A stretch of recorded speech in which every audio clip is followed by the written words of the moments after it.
Welcome to the Hospitality Maverick podcast with me, Michael Tingsare. We at Hospitality Mavericks are here to inspire leaders to create hot-centered and profitable businesses from the inside out, the kind that both employees and customers love and support. Thanks to BizSimply for sponsoring this episode as our show partner. And BizSimply is the all-in-one HR, workforce management, rota and operations software designed and built by hospitality experts to make every shift run like clockwork. And we join forces to help the industry to find new ways to become even more innovative in how we lead our people, how we operate, to how we grow our businesses, to how we serve our customers. Together we want to share strategies and tools that can make the industry thrive long term, not just survive. The checklists are just there to guide the people through their daily tasks, right? But the real value of the checklists aren't in doing the checklist. It's in the data that we're collecting in real time. And it's that data, that accountability, that visibility of knowing who's doing what's actually happening in my locations, so I can just manage them. And so we have a report, can be your top issues report. And every month you can just look at the top 5 issues and go, okay, what are our top 5? How are we going to change these procedures to try to address these? And then you can just watch those numbers come down over time. And you identify an issue, you come up with a solution, you change the procedure, which is generally the checklist, you implement that, then you monitor it, and then you go back at the end of the month or the quarter and you go, okay, did we move the needle? Yes or no? Why haven't we done that? And you can just constantly get better. And it's a data-driven better, right? This is Yionoulis, founder of OpsAnalitica, a platform that helps operators to manage their daily operation and identify issues in their business, so they can address these before they affect their people and customer, which then ensures better sales and profit. Before Tony founded the business, he worked in a number of roles within operation in hospitality. Tommy is, like me, a big fan of systems and checklists that makes it easier for people to do their work better. We're also very big fans of the book called The Checklist Manifesto and How to Get Things Right by Atul, Gawande, and we'll dive into that in this conversation. Also in this conversation, we dive into the power of checklists and how you can utilize them to build a stronger culture and thereby achieve better results in all areas of your business. Tommy shares his experience on how tech can help operators to gain so much operational efficiencies, as well as transform the employee experience if they're implemented properly from the outset. We also discuss the level of digitalization in hospitality and if we have invested enough in back-of-house tech, and how to use data to build better operation, the future of the industry, and how he as the founder is navigating the new paradigm of business. Before you tune in, please sign up for a weekly newsletter packed with more Maverick insights, strategies, and tools. Find the link in the show notes or visit hospitalitymavericks.com.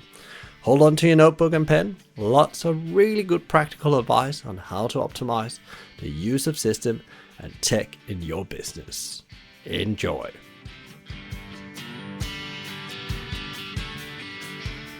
When I first had a conversation with today's guest, Tommy, we went into probably some people from the outside looking in that conversation, they a very geeky conversation about checklists, the checklist manifesto, and how we can actually help people in operation to do their job better and faster and with more engagement and happiness in the end. And all this we're going to cover today in our conversation. So thank you so much, Tommy, for coming on the show and talking about checklists. Oh, you're very welcome. I know now most people are going to the next podcast episode. They're like, checklist, click next. Yeah, and I think that's actually where we should start and say why they shouldn't, because that really comes together with, it would be lovely to hear, your story as the founder of OpsAnalitica, and also what the purpose is of the business, and maybe just the big milestones you've been on. Sure. So we started OpsAnalitica in 2015, and it is an operations management platform. And what we do is we help our customers, which are generally large multi-location restaurant and different businesses, from automotive to restaurant to medical. We help them run better operations, and we help them make their managers better. And we do that by taking the guesswork out of running the business, right? We allow them to go in one screen and see everything that they need to do that day, that week, that month, that quarter, right? So that they know exactly what they have to get done, and they don't have to stress about it, and they don't have to worry that they're missing something, or they can just simply follow the very easily laid out sort of series of events, the checklists that they get, and then they do a better job of controlling what they can control. They do a better job of taking care of their customers. And both of those things obviously lead to sales and profits, right? So ultimately, we become that platform, whereas the POS is there to help you manage transactions and track money. We're there to help you manage human activity, manage your teams on a daily basis across all your locations. And that's absolutely amazing. So what actually led you to this, business and venture in 2015? What is your background and story around that? Sure. So I'm a hotel restaurant guy, I'm Greek and Puerto Rican, which would only happen in America, that a Greek man and a Puerto Rican woman would get together. And and both my grandfathers owned restaurants.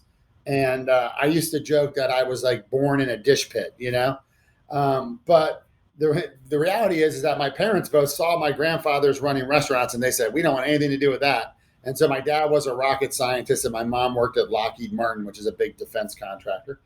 And but I got the hospitality bug. So like at 14, I got my first job. My mom would drop me off at the mall, and I'd make cheesesteaks and subs, at this restaurant. And then I just got into the industry. I have a hotel restaurant background. I have an MBA from the same school, the University of Denver here in Denver, Colorado. And then when I got out of MBA school, oh, by the way, in the middle of those 2 degrees, I did 10 years of stand-up comedy as well. So, I've had kind of jumped all over the place. And that whole time I did stand-up, I worked in the hospitality industry because I needed to make money. So I waited tables and I managed restaurants and, everything in between, cooked. So, I was always in the industry, even when I wanted to just only be a stand-up comic, I still was in the industry doing stuff. And then I got a job in mid 2000s at Quiznos, which in the US, Quiznos is infamous because it's the largest franchise implosion in history, which I had no idea that that's what it was. I just got a job, and I was working in ops, and then I was tasked with building a way to audit and report on auditing all the restaurants. And at the time, we had 5,000 locations. So it was one of the largest audit programs, in the world at that point, in 08, 09. And so basically they came to me and they were like, you got to come up with a way to report on all these audits we're doing. And then we don't have any money. And so you can't hire someone to do it. And so I ended up building my own little audit platform, a web form that you could use on a 2008, 2009 smartphone. And so that's really where OpsAnalitica was born, out of my need to report on all the audits we were doing across all of Quiznos. I left Quiznos in 09, I started a little tech company, and in 2013-ish, I had a guy who was going to get fired. He wasn't that good. And so we were trying to train him up. And I said, rebuild me that thing that I built at Quiznos. And he did, and we threw it on LinkedIn, and people wanted to buy it. And we were like, what? Seriously? Somebody wants to buy this? This is really cool. That was, by the way, was my entire market research before I started my company. Was one guy was interested in buying something. And so then I spent the next year, nights and weekends, just pulled a bunch of all-nighters, and we got a platform together that you could actually sell. And we put it in 18 restaurants on the East Coast called Charlie Brown's at the time. And then 8 months later, me and my business partner were like, we don't want to do consulting anymore. We just want to have one product that we can make awesome. And so we launched OpsAnalitica. And I thought, within a year, I'll be back to making what I'm making today. Fool, entrepreneurial fool. And so it took a while, but now we're killing it, 7 years later. By the way, we bootstrapped this whole thing. So we have all the financing, everything is us. So we've never raised money. We've just built it from scratch, organically, sweat equity. And it's in a really exciting time right now for us. So it's cool. Yeah, and I guess what would be really interesting here is also to hear what makes your platform so unique compared to others, and what is the philosophy behind it. Of course, you had some pain you need to solve in the real world, and then you did that, and you forgot about it again, and then it was brought to life again. But what is like the why is it that you are unique to others, and also the philosophy we talked about earlier around behind the platform?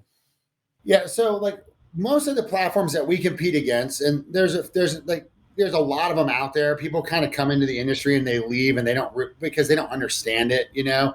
And restaurants are notoriously hard to sell to in general, so you really have to speak restaurant. I think restaurateurs, I think, are very savvy to that. Like this guy's never been in a restaurant; he doesn't know what we're dealing with, you know. But so we started on day one. Everybody prior to sort of what when we came in, they were really more focused on auditing, right? And auditing is that when you're in a big corporate restaurant scenario, they're going to either send a field guy or they're going to hire a third party company to come to your restaurant once a quarter, usually. Some people do once a month, but that's rare. Once a quarter, they're going to show up and they're going to do a 2 or 3 hour complete walkthrough inspection of your location. And so auditing was always the thing everybody was doing, you know, probably from like the mid 2000s up to like kind of when we came on the scene. And I think auditing is great at a corporate level to identify large systematic problems that you can address, right? But if you want to drive better operations, increase sales, increase customer satisfaction, and increase profitability, then you've got to focus on daily execution, right? It's the daily checklists that are the important thing that drive the behavior and the consistency. Like the biggest fall point for most multi-location operators, restaurants, retail, doesn't matter, is when their teams aren't controlling what they're supposed to control. 80% of the issues that people have with these businesses when they have a bad experience, the bathroom was dirty, the shelves weren't stocked correctly, the food took too long, are generally all things that corporate knows about and has put a system in place to deal with. It's just that the operator at the store level dropped the ball, right? And it's not because they're bad at what they do. It's just because just the amount of complexity that's gone into running these businesses has skyrocketed with all the technology. So that, you know, what used to be something you would do in the 70s, that all still exists, but now you've got 30 different apps you have to manage too. And now the guy just can't keep up. And then you have labor problems, COVID, delivery, all these extra things are flying in on these operators and they can't, you know, they just miss things. And it's just human nature, right? So we really came in and said, okay, we're going to focus on daily ops because that's what's going to drive sales and profits and greater customer satisfaction. So that was the first thing that kind of differentiates us in the space, because we built our platform from day one to be a daily platform. There's a big difference. Like if you're an auditing platform, you only really focus on one big checklist. And so everything you kind of build, if you're just building an auditing platform, is much more singularly focused. But when you build a daily checklist platform, you're already thinking, I'm going to have 10, 20 checklists that might get used throughout a week. So you build everything just slightly differently, right? So you can handle more use cases. And then you ask what our biggest competitive advantage is we have the best business logic engine in our industry. So what we can do, we have a couple things that we can do. We can do what we call dynamic checklists, right? So think about, we have a 750 unit chain here in the US, and they all run one temperature log, right? And if you think about anybody who owns chain restaurants, 90 to 95% of the locations are exactly the same, right? Especially if you're building your own building. But if you're finding like, you know, rental spaces, you're converting spaces in strip centers, whatever, they're all about 90 to 95% the same, which is great. But the 5% that's different is actually a super big deal. Like everything in the world, it's always the last 5%, right? And so if in our instance, like, so what most people do, like my competitors, what they have to do is they go, okay, they either have to ask a bunch of extra questions to try to figure out what, do you have this? Do you have that? Do you have this piece of equipment? Blah, blah, blah, blah, blah. Or they have, their solution is to have multiple versions of the same checklist, right? Both of which are just way more work for the people administrating things, for the people trying to run reports, and also for the guy at the store. He's now you're asking an hourly employee who might not even know, do you have a third walk-in? Do you have this piece of equipment? Do you do this menu item? And so you're leaving like a lot of this up to the people at the store level.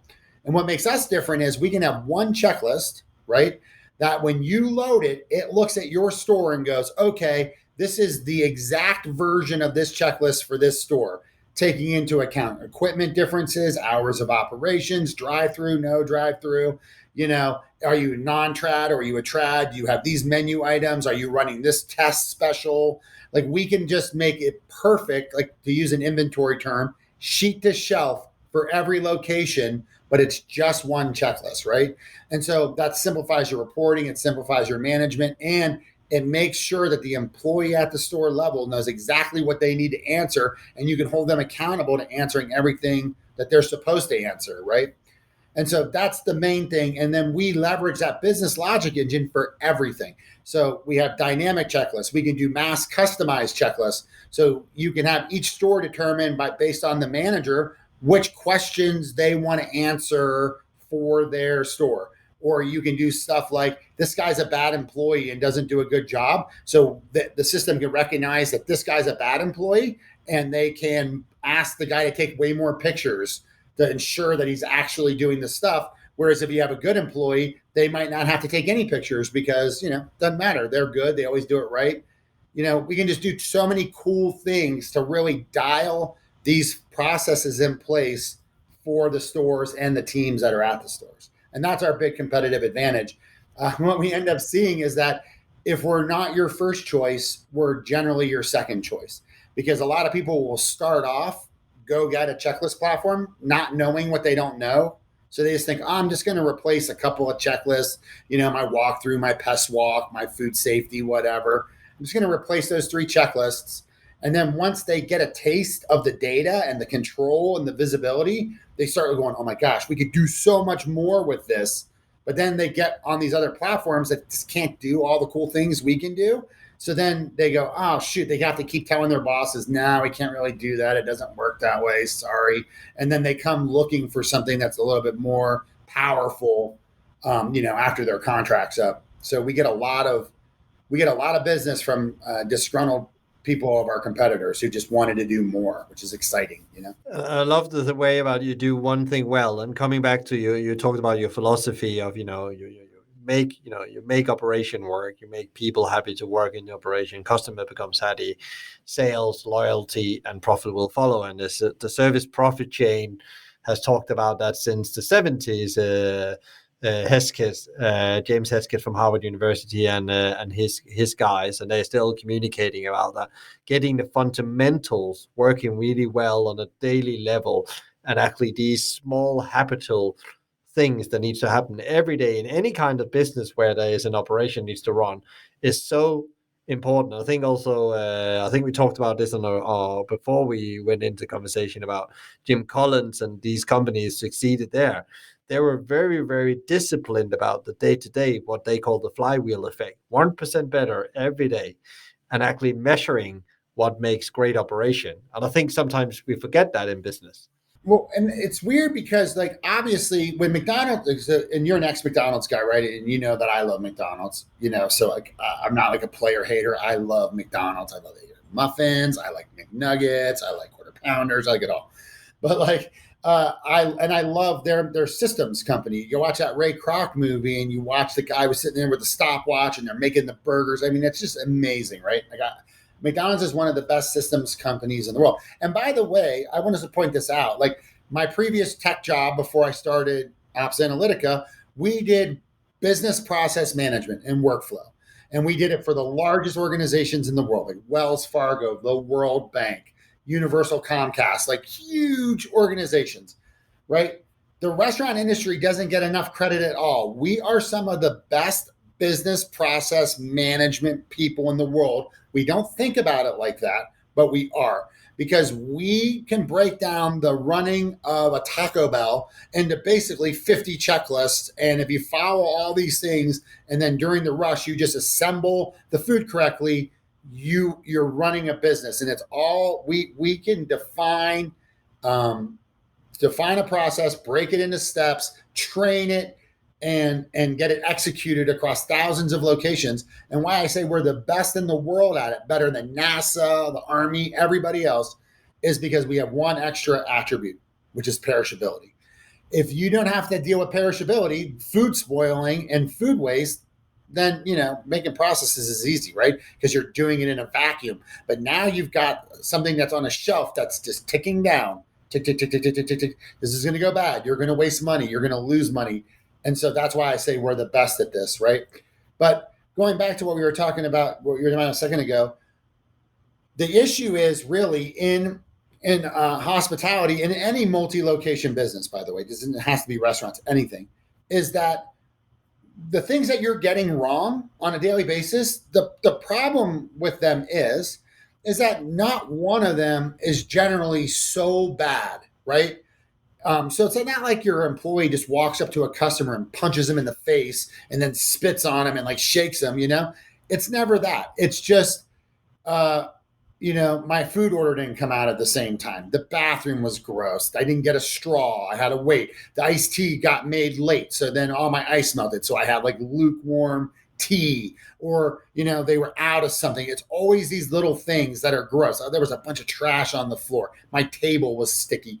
And they're all these miniature little things, but they add up. And so it's not like, if you didn't get a ketchup packet, it's not going to destroy your meal. But when you have 20 of those bad little things that happen, which were all controllable, by the way, by the management team at the store, they were in charge of stocking straws and ketchup and wiping down tables and all that stuff.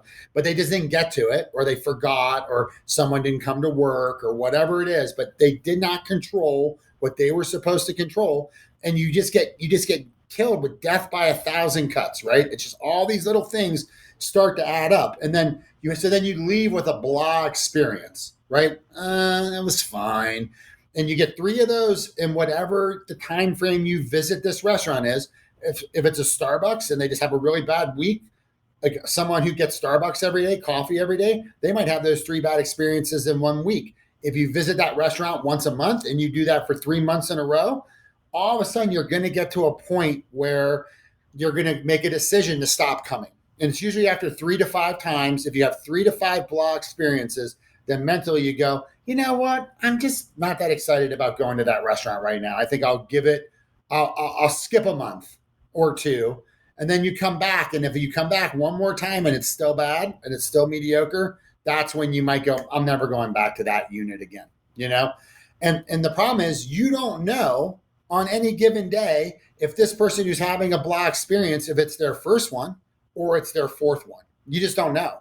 And so you have to control those details. And it's all the little details that you're supposed to control that you've identified. They're on your checklist right now, but you just aren't doing them. Like people aren't doing them, right? So that's it. It's death by 1,000 cuts. And the whole world's conspiring against our industry. I mean, like just everything, government, wages, supply chain. People don't want to work in it anymore. There's a million outside factors that are all conspiring to get us, right?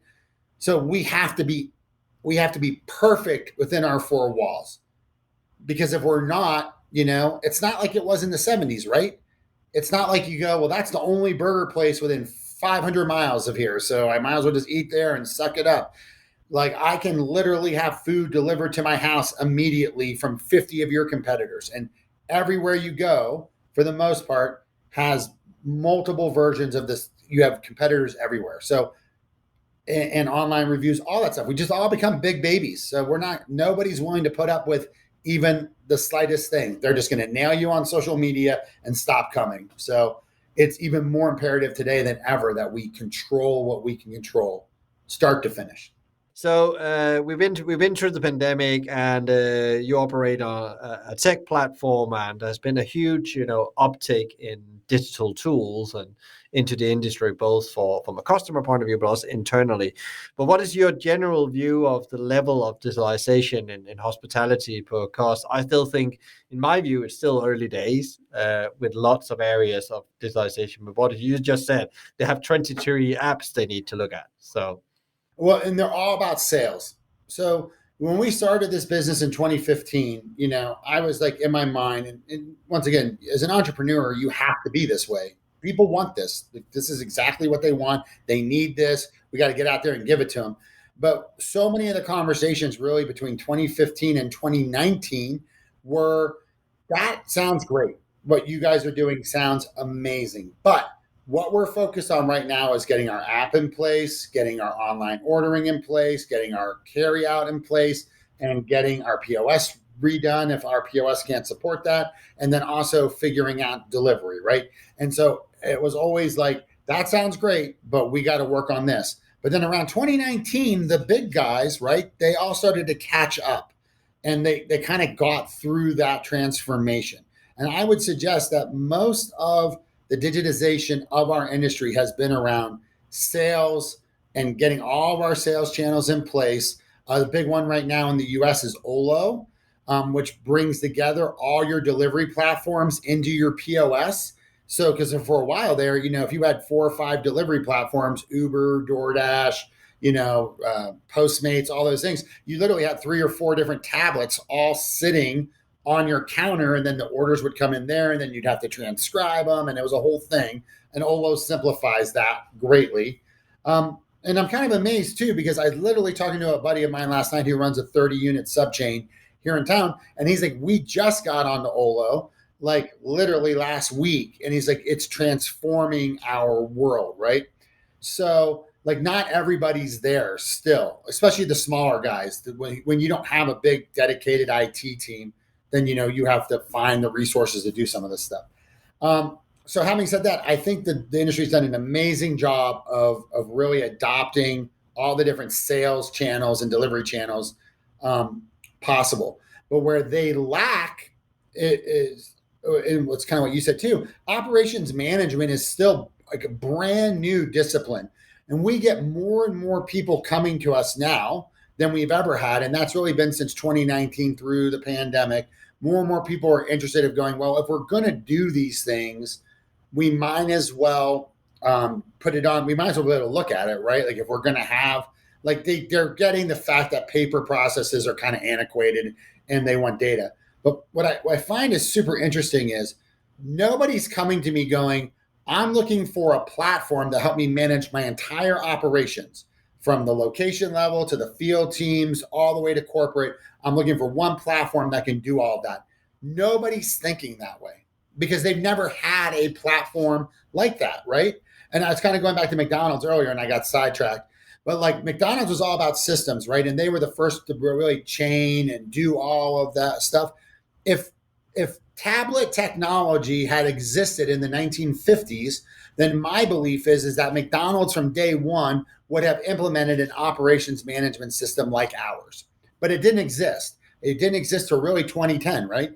So the whole industry grew up going, okay, like the whole industry grew up and got very comfortable with, I don't know what's actually happening in these locations. And there's no way for me to know. So because I can't know that, what I need to do is focus on systems and training and hope for the best, right? And that's what we did. So they developed all the systems. We got amazingly good at doing a lot of bulk training. We created paper-based systems, which are worthless, but that's all we had. So they were better than nothing, but they are worthless compared to a tablet-based system.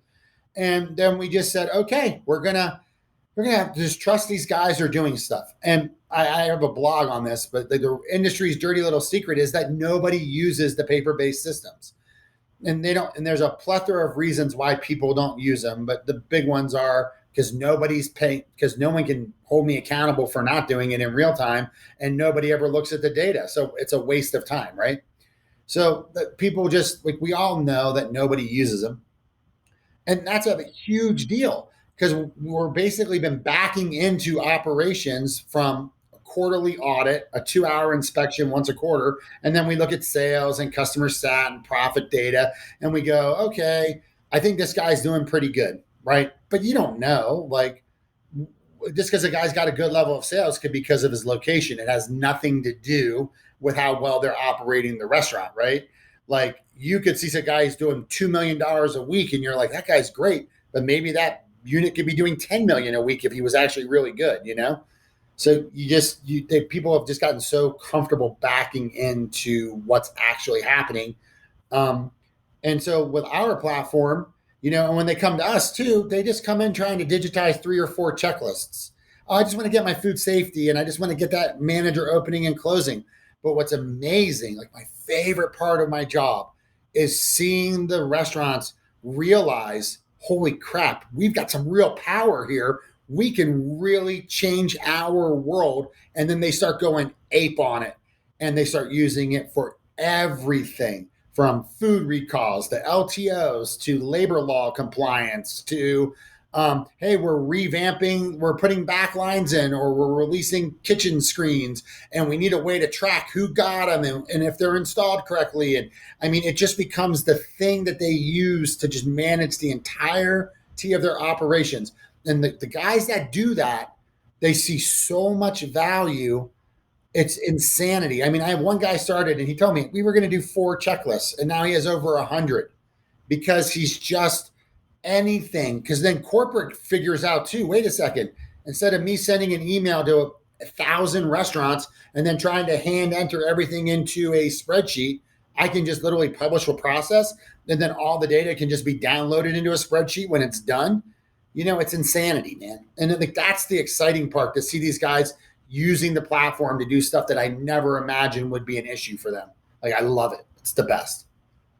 It's very interesting to say that. Well, as you talked, Tommy, I've been thinking about like one thing I learned very early on in my career from a boss I had, and it was in McDonald's. Actually, he said, "We are not about predicting sales. We are about predicting how well we can deliver capacity, and therefore, from there on, you build your budget and your sales and your cost."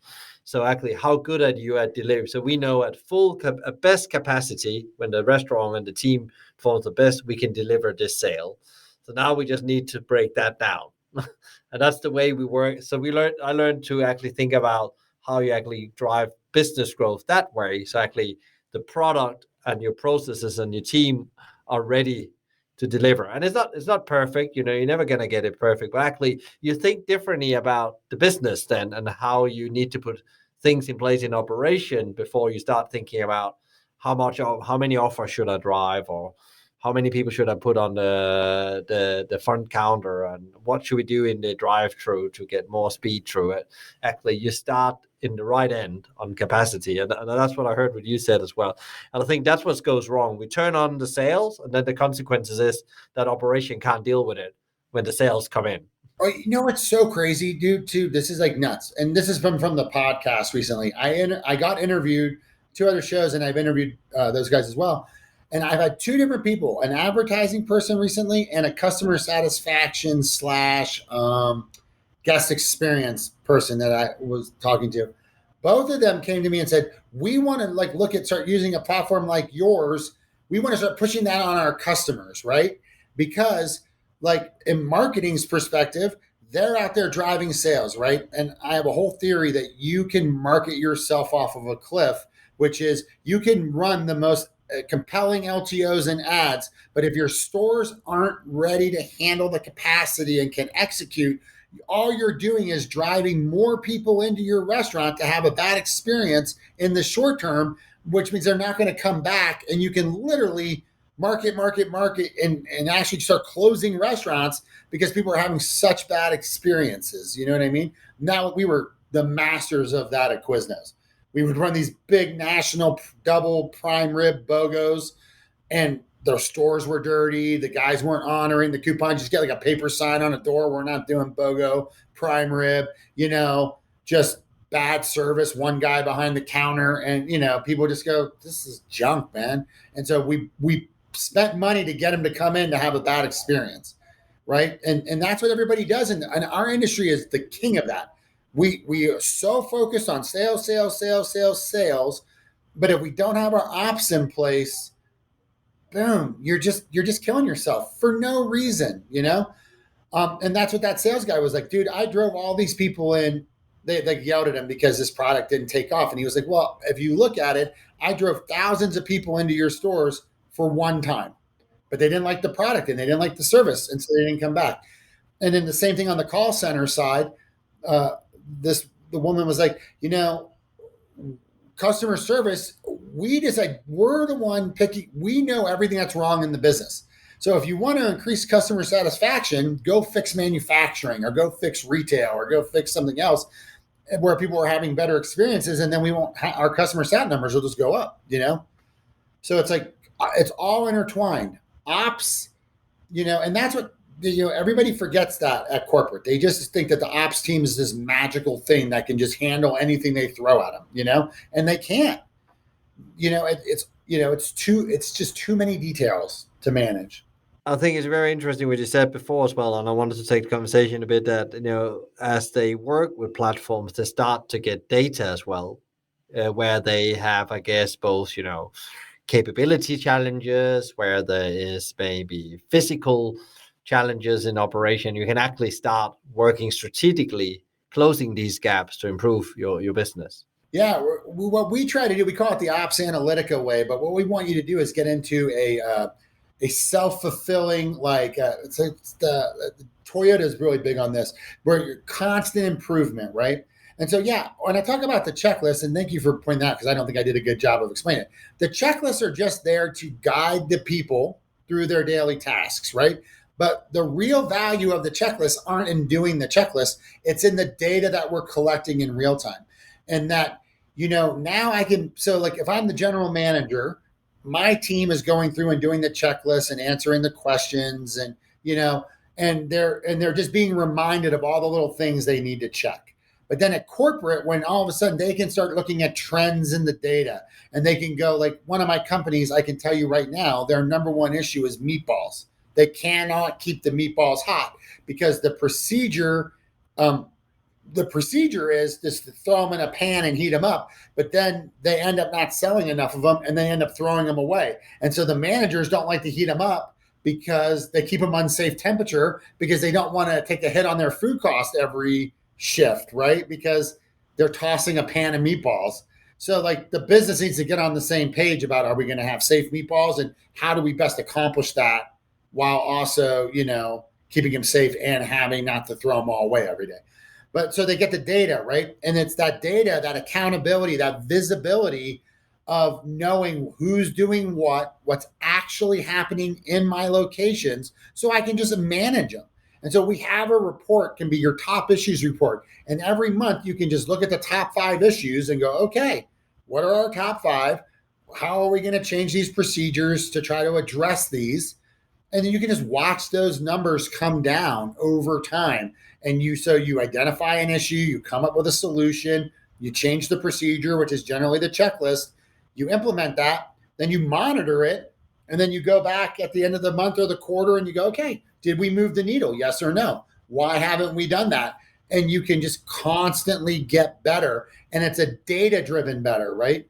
And so people are always like, hey man, is there good data and bad data in your system? And I'm like, no.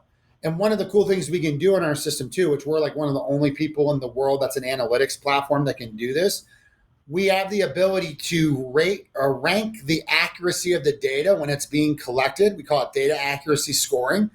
So we can tell you if this checklist was done accurately or inaccurately when it was completed, which allows you to, when you're doing reporting, if you want to look at a specific question, right, and you're trying to make a business decision based off of a checklist or a series of questions, you can literally click one button and only make the decision off of accurate data. You can scrub out all the garbage, all the pencil whip data. But then that data is, I think, as valuable as the accurate data but just for a different reason. Now I'm the district manager of 10 stores. I can go look at my patch and go, show me all the not accurate data. Oh, okay. Michael's got an issue with doing this incorrectly, or this guy did that checklist from home. What the heck is going on? So now you have all this great coaching data that you can utilize to go back and talking to these employees and going, hey, this is the why behind what we do. This is why it's important. I need you to start doing this better. And you can now start becoming a more effective manager to your teams because you have real data to talk to them about. You're not just, so often when people get So often when you give like feedback to one of your employees, it's always the last thing they did wrong. So you walk in the restaurant and it was a little dirty. So then you harp on that guy for the next 3 weeks about a dirty restaurant when, you just came in at a weird time and the guy hadn't gone out from behind the counter to wipe everything down yet. And so now, instead of doing that kind of BS, demotivating feedback, you can actually look at real data about how that store's operating, and then you can give them real constructive feedback, and you can measure that they're getting better, so you can actually compliment them. Yeah, and that also means more strategic behavioral leadership feedback that actually, because you can almost show the data to the employee. And so what do you think when you're looking at that? And they will probably say the same or worse than you would actually address it in the feedback. So coming back to, going from the data bit, which is really important to see the gaps both in the human behavior, but also in what the company is strategic from a capability point of view. But what kind of role do you see tech plays in hospitality today? Is it strategic as from an outset when you work with operator? Do they have a strategic approach to how to use technology across the business? I think that the businesses that are getting younger people in do. And not to be like an ageist, I just turned 50, right? So it's not like I'm like this young spring chicken, but the industry has got dinosaur operators and it's got like new blood, right? And the dinosaur operators are the guys that are sort of so rooted in the 90s and the 80s, right? And they just kind of like, I don't like technology. We don't need that kind of like mentality, and that's being beaten out of everybody, right? Because everybody's getting more and more apps and more data, and I think people give the restaurant industry a lot of guff because they were very slow to adopt a lot of these things. Obviously, the pandemic spurred a massive investment in tech, especially around sales and delivery. But yeah, I think it is becoming more strategic, right? And I truly believe, and I may be proven wrong, I don't know, but I truly believe that operations management is going to be the next big competitive battleground in multi-location operations. The software like we have, because everybody now has access to or has a POS, an app, a website, online ordering. If you don't have that today, it's because you've made a conscious business decision to not have that. It's not like it's out of anybody's reach, right? For $100 a month, you can have the entire thing and be just like a big chain. Like in the late 90s, early 2000s, Domino's and Pizza Hut in the US spent millions and millions of dollars developing their own online ordering platforms. And they had to wait till Google Maps came into play. And all of these different things had to be invented so they could do that. And now a guy with a hot dog cart can have the same technology for $30. You know what I mean? Like, it doesn't matter. So that's all a conscious decision. But with operations management software like ours, what you can create for yourself using our platform is an ability to identify issues, crowdsource solutions, and implement changes seamlessly in basically real time, right? So like, I'll give you an example. We had a chain and they were getting all this customer satisfaction feedback, right? That said their restaurants were dirty. And so at that level of data, they thought to themselves, well, the only way that we can solve this is we will hire 2 more labor hours at lunch and dinner, right? We will put 2 more hours on at lunch and dinner for somebody to be in the dining room just cleaning the restaurants. And if that's all the data you had, dirty restaurants, that is an exactly correct thing to do. That's a very smart thing. We'll throw 4 more hours of labor on a day, we'll be good. Well, if you just extrapolated that cost out over their entire chain, let's just say 5 days a week, it ended up being well over $5 million a year. And that's just straight multiplication, 2 hours a day, this many units, or 4 hours a day, not including hiring costs and all the other things that go along with it, right? Paperwork, all that stuff. But then what they did was they used our platform and they started digging deeper and they started asking questions and crowdsourcing responses. And what they realized was that it wasn't like the restaurants weren't actually dirty. What the problem was is their trash cans were too small in some restaurants. And so they got a $20 fix, right? They bought bigger trash cans for some of the restaurants. And so, I don't know what it ended up costing them, but that led to a quote from that team was, you helped us identify an issue we didn't even know we had, and you kept us from making a multi-million dollar mistake. And that all was through the power of data, right? And so if you can identify issues, crowdsource responses, get the full picture quickly, and then implement a change very fast, you're constantly improving, you're constantly getting better. And I think what you're going to start to see happen in the industry is, as people adopt operations management software, because once again, this isn't like you don't just tweak one thing, you're just trying to avoid death by 1,000 cuts, right? You're going to start to see that certain businesses are just going to start to incrementally, very smallly get better. And then over time, that advantage is going to start getting pressed. And all of a sudden, you're going to be sitting there going, you're Burger King, and you're going to be looking at McDonald's, and you're going to be like, how are they raising their same store sales so much better than we are? Like, what are they doing? Like, there's no perceivable thing that they're doing. Like, it's not more marketing, it's not more locations, but they're getting better because they're actually managing their businesses that much more effectively, and they're just fixing their problems quicker.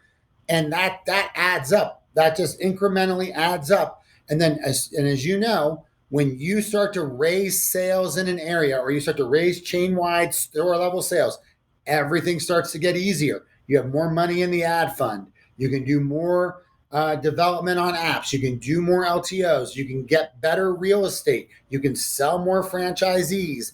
Like, everything gets better because you're getting more successful. And all of a sudden you start to see the one and the two, that the gap's going to get bigger.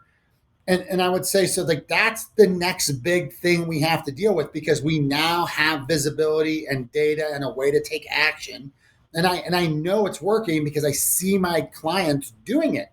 And I'm just blown away at what they're doing in the system.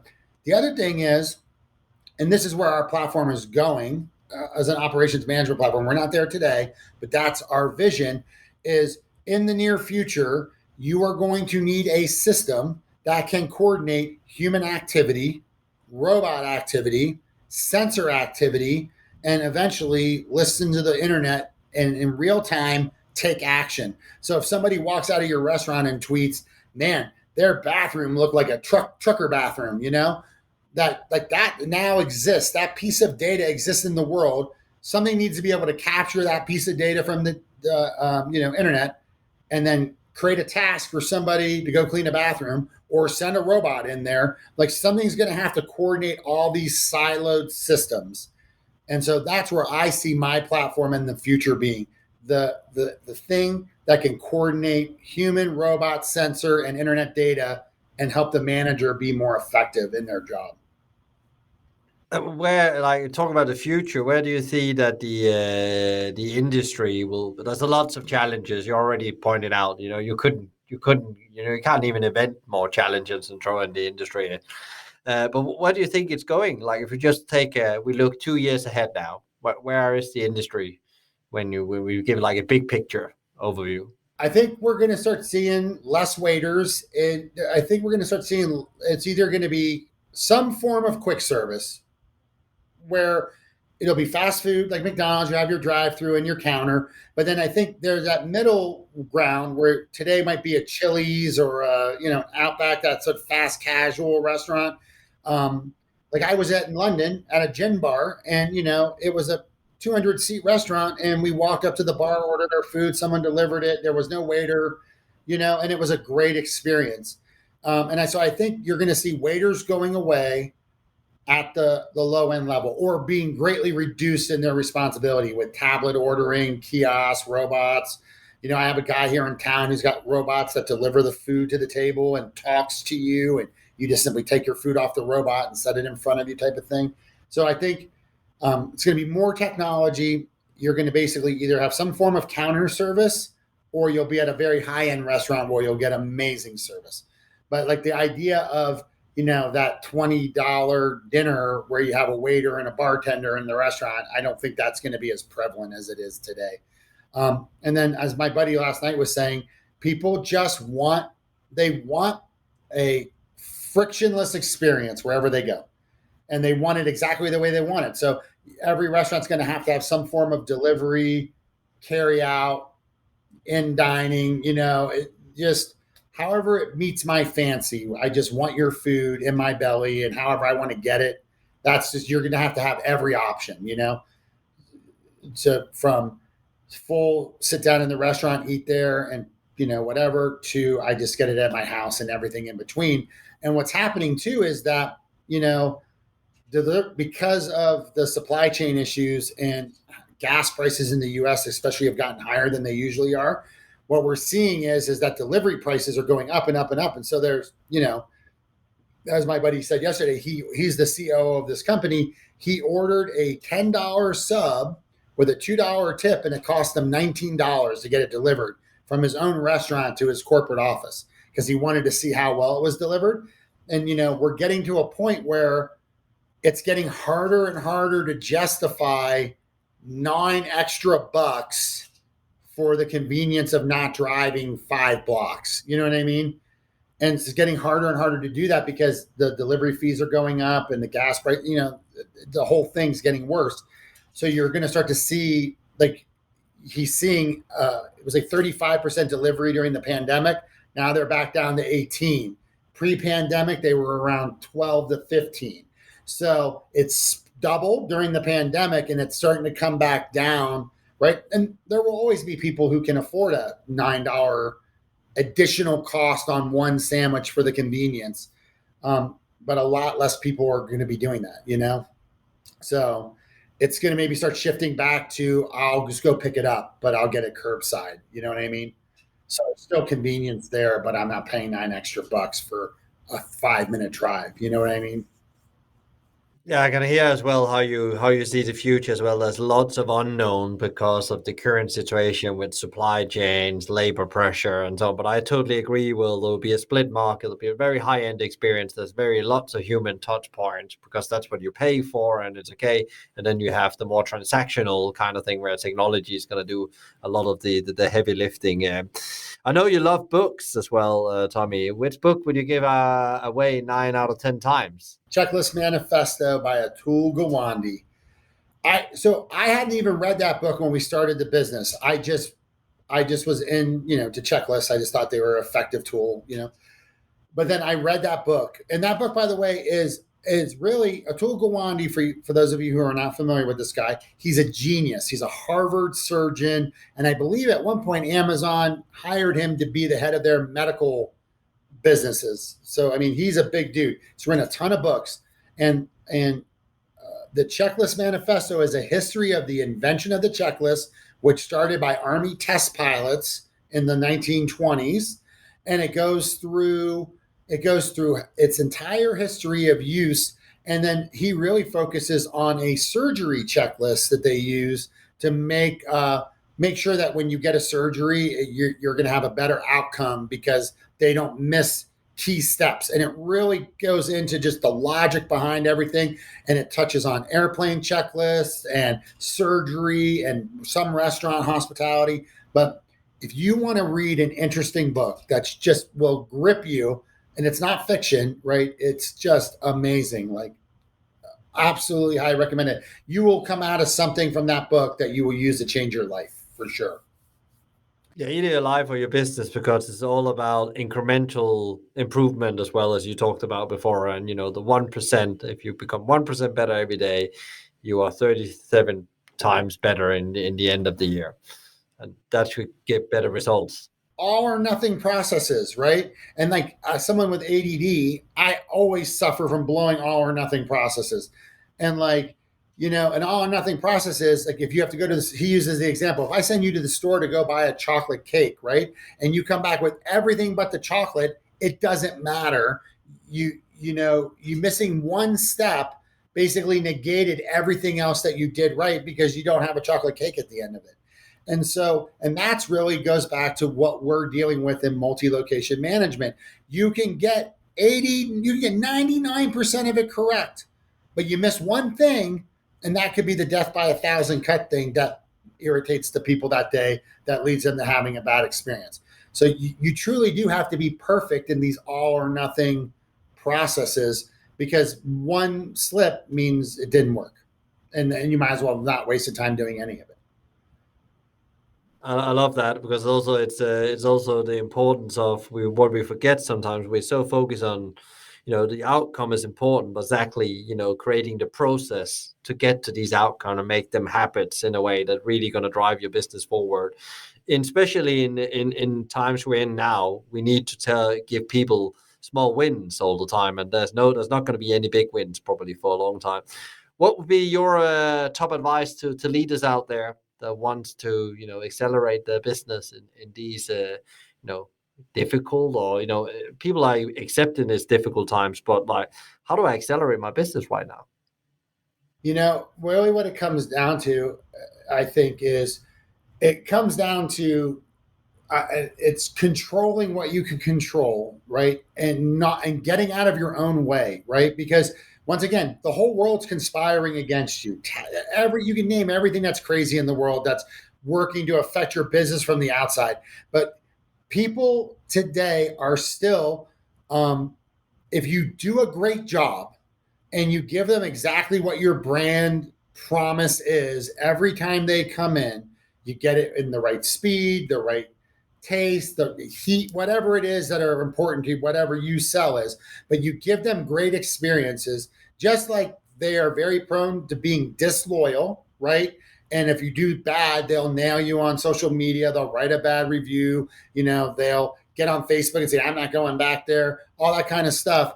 When you do a great job, people are so focused on convenience and value today that they will also become fiercely loyal because they don't have time to screw around. And so if you just execute to your brand promise and you control what you can control in your four walls, and you ignore what's going on in the rest of the world and really get laser focused on the details in your walls, you will start stealing your competitors' business, right? And that's been the way, by the way, from day one in restaurants, was just take care of your customers and do the things that you're supposed to do correctly and give them a great experience, and they will stay loyal, and you will grow, and you will watch your competitors who can't do that go out of business. And I'll say one other thing too, because we always talk about labor, right? I don't know if it's as bad in England as it is here, but it's definitely been bad. A lot of people left the industry during the pandemic, and all the social programs and everything you could argue are keeping people out.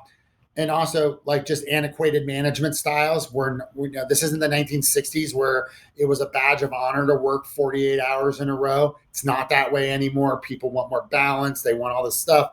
But I will tell you this one fact of working in the hospitality industry, I believe, has stayed true forever, which is that slow restaurants have higher turnover than busy restaurants, because nobody wants to be sitting around with nothing to do. That's the worst restaurant job ever, right? And if you've got people that you've hired that are happy doing that, then you've hired the wrong people and you've created a self-fulfilling prophecy for yourself. Like, great restaurant employees want to come in, work their butts off for 8 hours and go home sweaty and tired, because they know that the time just flew by and they did something and they felt like they were part of something. And so all these people have all these labor problems, right? And you hear about it all the time. But I always see the busiest, best restaurants don't seem to have labor problems. So giving your people tools, keeping them focused, showing them their progress, keeping them motivated, and then building a better business that's busier are all things that are going to keep your business well staffed. And it's just it's all good things, right? They're all going to just keep getting better and better and better. Your sales and profits will go up. You'll have more teams. You'll be able to hire more from within, get better benefits, pay more. It's all the same thing, but it comes from, at the very most basic level, just taking care of that customer. And that comes from controlling what you can control and ensuring that their experience is always consistently good. Love that, Tommy. Where can people find out more about you and OpsAnalitica? Where should they go? Sure. So OpsAnalitica.com, and it's spelled weird because somebody owns the right way of spelling it. So we had to go with the Portuguese word for analytics. So it'll be in the show notes, but it's OpsAnalitica, OpsAnalitica.com. And I'm Tommy Yionoulis. I'm on LinkedIn. If you just want to ask me a question, message me. Don't care. Love to hear from people. I'll put my email. He can put my email address in there too. Just send me an email, man. Love to answer your question, chit chat about this stuff. I could talk about it literally for 50 hours a day. It's my favorite thing to talk about. Great, Tommy. Thank you so much for coming on the show. Power and energy to you and the team. And we'll be in touch soon. Thank you, Michael. See you, man. Tommy, thank you so much for this fascinating revisit to the checklist manifesto and also talking about the power of systems when you power them with tech and how they can really leverage the employee and operational experience. So now ask yourself, what can I do to leverage tech to boost operational efficiencies as well as the employee experience? If you want to learn more about tech and checklists, please tune in to episode number 6, Only the Innovative Will Survive, with Joe Cripps, co-founder and MD at Trail. I really appreciate that you're listening in. So if you enjoyed today's conversation, please share, rate, review, or subscribe to one of our channels, which all can be done via the website hospitalitymavericks.com. If you have any ideas or feedback for the show or other thoughts, reach out to me via LinkedIn or via my email, michael@hospitalitymavericks.com. A big thank you to BizSimply for supporting us, bringing great insight, strategies, and tools to help the leaders of the industry to become better every day. Check them out at bizsimply.com or visit their social at BizSimply or at BizSimplyHQ. You can also email them directly at advice@bizsimply.com. A big thank you to Fina Charlson, who is the show producer and editor for the Podcast Collective. Tune in next time for another interview. And in the meantime, find out more about us and subscribe to the newsletter and more Maverick insights at hospitalitymavericks.com. You can find all this in the show notes. I'm Michael Tingsam, and you've been listening to the Hospitality Maverick Podcast Show. Be Maverick.